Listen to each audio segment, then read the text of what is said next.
एक बार घने जंगल में पेड़ों के बीच छुपी एक छोटी झोपड़ी होती है, जिसमें एक बूढ़ी औरत 3 लड़कियों के साथ रहती है। वे तीनों लड़कियां ही बहुत ज़्यादा खूबसूरत होती है, लेकिन उनमें से सबसे छोटी लड़की है वो और भी बहुत ज़्यादा खूबसूरत होती है। यह बूढ़ी औरत इन तीनों लड़कियों से सुबह से शाम तक बहुत ज़्यादा काम करवाती। ये तीनों लड़कियां चरखे पर सोने का धागा बनाने का काम करती। जब एक धागा समाप्त हो जाता तो दूसरा इन्हें दे दिया जाता और थोड़े से भी क्षण के लिए इन्हें आराम नहीं करने दिया जाता। और जो धागा बनता था वह भी पतला और उसमें कोई भी त्रुटि नहीं होनी चाहिए थी। और जब काम समाप्त हो जाता तो वह बूढ़ी औरत इस धागे को ले जाके एक सीक्रेट रूम में रख देती और बाहर से लॉक कर देती। वह बूढ़ी औरत साल में 2 से 3 बार कहीं भी जाती और रात को लौट के आती, ताकि वे लड़कियां नहीं जान पाए कि वह कहाँ जाती है और वापस आते टाइम क्या लेके आती है। और ना ही वह बूढ़ी औरत उन लड़कियों को बताती कि ये सुनहरा धागा कहाँ से आता है और इसका क्या किया जाता है। और एक दिन वह समय आ गया जब वह बूढ़ी औरत अपनी यात्रा के लिए जाती है। जाते वक्त वह उन तीनों लड़कियों को 6 दिन का काम देके जाती है और उनको फ़ोन करके जाती है कि तुम आसपास में कहीं भी नहीं जाओगी और अपना ध्यान सिर्फ काम पे रखोगी, और ख़ासकर तुम किसी भी मर्द को नहीं देखोगी। अगर ऐसा हुआ तो तुम्हारे सोने के धागे की साइन जो है वो ख़त्म हो जाएगी। वह औरत जाते ही वे तीनों लड़कियां उसकी वार्निंग पे हंसने लगती है और आपस में कहती है कि हमारे धागे की चमक आखिर कैसे जा सकती है, और इस घने जंगल में हमें मर्द भी कहाँ मिल सकता है। बूढ़ी औरत के जाने के बाद तीसरे दिन उस जंगल में एक नौजवान राजकुमार शिकार के लिए आता है और वह अपने साथियों से बिछड़ जाता है और रास्ता भटक जाता है। और रास्ता ढूंढते ढूंढते वह बहुत ज़्यादा थक जाता है और एक पेड़ की छांव के नीचे बैठ जाता है। वह अपने घोड़े को चढ़ने के लिए छोड़ के वहीं पे सो जाता है। जब वह राजकुमार उठता है तो वह देखता है कि सूर्य अस्त होने वाला है और वह वापस जंगल में अपना रास्ता ढूंढने लगता है और उसे एक सकड़ा रास्ता दिखता है और वह बड़ी ही उत्सुकता से उस सकड़े रास्ते को फॉलो करता है और वह रास्ता सीधा उसी छोटी झोपड़ी के अंदर जाता है जहाँ वह तीनों लड़कियां रहती थी। वे तीनों लड़कियां अपनी झोपड़ी के बाहर बैठी हुई थी और ठंडी हवा का आनंद ले रही थी।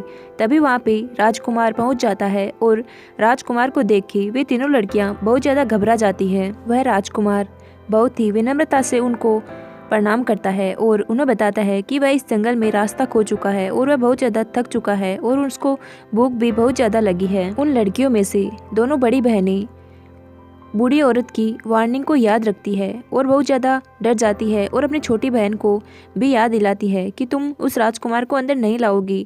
लेकिन फिर भी छोटी बहन जो है वह प्रिंस को अपने झोपड़ी के अंदर ले आती है और उसको खाना भी खिलाती है और उसके साथ बहुत सारी बातें भी करती है। और इधर जंगल में राजकुमार के साथी उसे सब जगह ढूंढते हैं, लेकिन वह राजकुमार उन्हें नहीं मिलता है। वे आकर ये बात राजा को बताते हैं और राजा जो है वो बहुत सारे घोड़ों के साथ अपने सैनिकों को राजकुमार को ढूंढने के लिए भेजते हैं। 3 दिन तक उस राजकुमार को ढूंढते हुए वे सैनिक आखिर उस छोटी झोपड़ी के अंदर पहुंच ही जाते हैं। राजकुमार जाने से पहले छोटी लड़की से वादा करता है कि वह वापस लौटकर जरूर आएगा और उसे अपनी दुल्हन भी बनाएगा। राजकुमार के जाने के बाद जब वह छोटी बहन आकर अपने सुनहरे धागे को देखती है तो वह देखती है कि उसका सुनहरा धागा अपनी चमक खो चुका है और उसका दिल जोर से धड़कने लगता है और उसको उस बूढ़ी औरत की वार्निंग याद आ जाती है। उसे कोई आइडिया नहीं था कि उसके साथ ऐसा भी हो सकता है।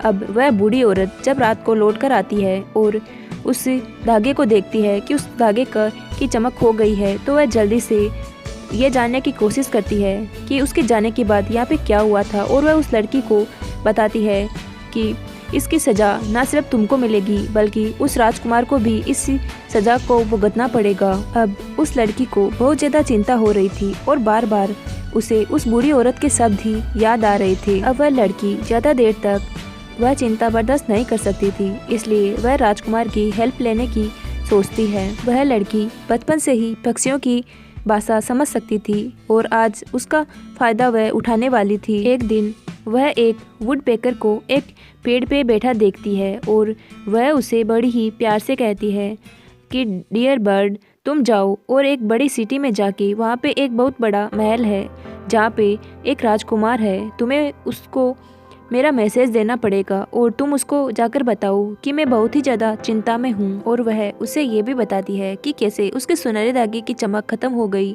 और कैसे वह औरत इतनी डरावनी है और वह बहुत ही ज़्यादा चिंता में है कि आगे क्या होने वाला है। और वह वुडपेकर उसको वादा करता है कि वह उसका मैसेज राजकुमार तक ज़रूर पहुंचाएगा। और फिर वह अपने पंखों को फैलाकर उड़ जाता है और आखिर वह उस महल के बाग में पहुंचता है जहाँ पे हवा के जादूगर का एक बेटा होता है जो पक्षियों की भाषा अच्छी तरीके से समझता था। और वह वुडपेकर उसे सब कुछ बताता है और प्रिंस को मैसेज देने को कहता है। और वह हवा का जादूगर का बेटा आके प्रिंस को ये मैसेज जब बताता है तो वह राजकुमार बहुत ही ज़्यादा दुखी हो जाता है और वह वापस उस वुडपेकर को कहने को कहता है कि वह उसे कहे कि 9वीं रात को मैं आऊँगा और तुम्हें वहाँ से ले जाऊँगा। वह जादूगर का बेटा बिल्कुल वैसा ही करता है और वह वुडपेकर वापस उड़ के उस झोंपड़ी पर पहुँच जाता है। और वह लड़की उस वुडपेकर का दिल से धन्यवाद करती है और बिना किसी को बताए वापस वह अपने घर चली जाती है। जब 9वीं रात आती है तो वह लड़की चुपचाप अपनी झोंपड़ी से बाहर आ जाती है और झोंपड़ी से कुछ दूरी पर आके वह डर के मारे कांप रही होती है। लेकिन कुछ समय बाद उसे घोड़ों की आवाज़ सुनाई देती है और कुछ देर बाद राजकुमार कुछ सैनिकों के साथ वहाँ पे पहुँच जाता है। जब राजकुमार उस लड़की को देखता है तो वह जल्दी से घोड़े से उतरकर उस लड़की को अपने साथ घोड़े पर बैठा के महल की ओर जाने लगता है। अगली सुबह जब उस बूढ़ी औरत को सबसे छोटी बहन दिखाई नहीं देती है तो वह उन दोनों बड़ी बहनों से उसके बारे में पूछती है, लेकिन वे दोनों उसे कुछ भी नहीं बताती है। लेकिन फिर भी वह सब जान जाती है क्योंकि वह एक बहुत बड़ी जादूगरनी होती है। इसलिए वह उन भागने वालों को सजा देने के लिए 9 जड़ी बूटियों को इकट्ठा करती है, उसमें नमक डालती है और अपने अल्फाज दोहराती है कि तुम जाओ और भागने वाले को ऐसे दरिया में डाल के उसको मार दो। और फिर वह उस कपड़े में डालकर उसका गोला बना के हवा में उड़ा देती है। जब राजकुमार और वह लड़की उस दरिया से होकर गुजरते हैं तो एक हवा का गोला वहाँ से गुजरता है और उस लड़की को बहते हुए पानी में फेंक देता है। राजकुमार उसे ढूंढने की बहुत कोशिश करता है लेकिन वह नहीं मिलती है। फिर राजकुमार लड़की को खोने के गम में बहुत ज़्यादा बीमार पड़ जाता है और उसे देखकर राजा भी बहुत ज़्यादा चिंतित हो जाता है और वह दूर दूर से जादूगरों को बुलाता है लेकिन किसी भी जादूगर के पास उसके बीमारी का इलाज नहीं था। 1 साल बाद राजकुमार वापस उसी पुल पर पहुंचता है जहां पर उसने अपनी महबूबा को खोया था। उसे वहां पर एक बहुत ही सुंदर पीले रंग का कमल का फूल भी दिखाई देता है। वह अपनी दुख भरी घटना को याद करता है जब उसने अपनी महबूबा को खोया था और वह रोने लगता है और वह सोचता है कि शायद वह वापस उसके पास लौटकर आ जाए। और तभी उसको एक बहुत ही मधुर धीमी आवाज़ में गाना सुनाई देता है। वह चारों तरफ देखता है कि कौन गा रहा है लेकिन उसे कोई भी नज़र नहीं आता है। फिर उसे वह फूल दिखाई देता है लेकिन वह सोचता है कि फूल तो कैसे गा सकते हैं। फिर उसे वे लड़कियां याद आती है जो कि सुनहरे धागे का निर्माण करती थी। फिर वह उनके बारे में सोचता है और वह उस झोंपड़ी में पहुंच जाता है जहाँ पे वे दोनों लड़कियां रहती थी। और सबसे अच्छी बात ये थी कि जब राजकुमार वहाँ पे आता है तो वह बूढ़ी औरत भी वहाँ पे नहीं होती है। राजकुमार उन दोनों बहनों को बताता है कि उनकी छोटी बहन के साथ क्या हुआ था और कैसे आज उसने एक अजीब सा गाना सुना। तब वे दोनों बहनें उसे बताती है कि वह यहाँ पे एक सुनहरा कमल कोई और नहीं बल्कि उनकी छोटी बहन ही है।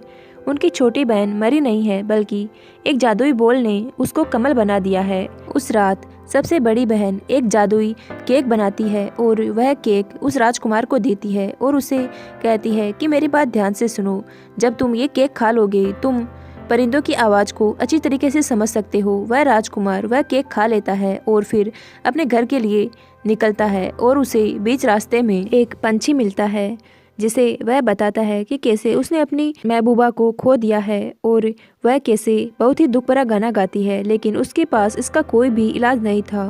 फिर वह अपने महल पहुंचता है तो उसे अपने बगीचे में एक बाज दिखाई देता है जो कि राजकुमार को बताता है कि उसको फिनलैंड के एक जादूगर ने भेजा है तुम्हें मैसेज देने के लिए। वह उसे बताता है कि तुम्हें उस लड़की को आज़ाद करने के लिए लाल केकड़ा बन के जाना पड़ेगा। और राजकुमार बिना किसी हिचकिचाहट के तैयार हो जाता है और वह एक लाल केकड़े में तब्दील होके उस पुल पे पहुंचता है और कीचड़ से होकर जाते हुए उस कमल की जड़ों तक पहुंच जाता है और उसको वहां से आज़ाद करा के पानी में से लेकर किनारे पर पहुंचता है, जहां पे एक बड़ा सा पत्थर रखा होता है। और वह वहां पे पत्थर के ऊपर आ जाता है और अपने अल्फाज दोहराता है कि केकड़े से राजकुमार और लोटस से राजकुमारी, और तुरंत ही वे दोनों अपने असल रूप में आ जाते हैं। और वह लड़की पहले से भी ज़्यादा खूबसूरत हो जाती है। उसकी ड्रेस सुनहरे कलर की हो जाती है और उसके